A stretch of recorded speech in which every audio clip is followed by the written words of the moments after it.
Esto es a lo que yo le llamo una perreta.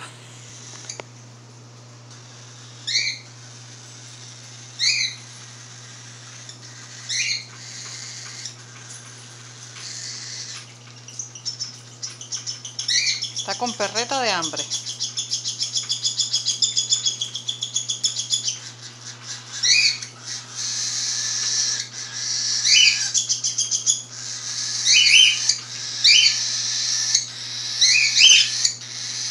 Esta es la madre ahora dándole comida.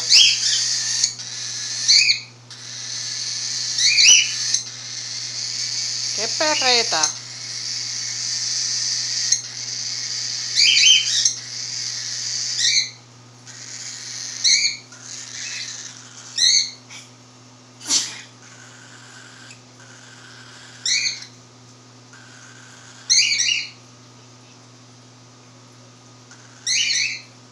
Y el padre nervioso atrás, queriendo decir, mijita, dale la jama al niño.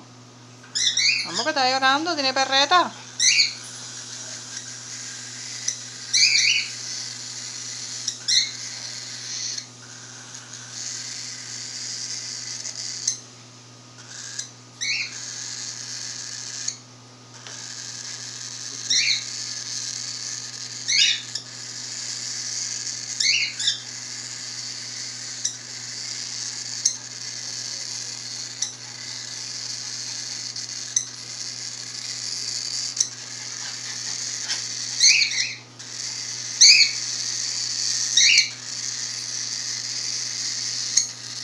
Este niño salió jamaliche. Allá la madre, aquí el padre. Apúrense, carajo, que te está con perreta.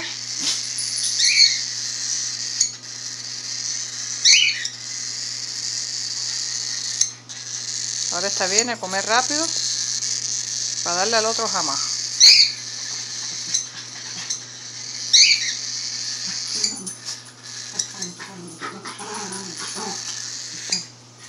¿Y este? ¿Y a ti qué te pasa?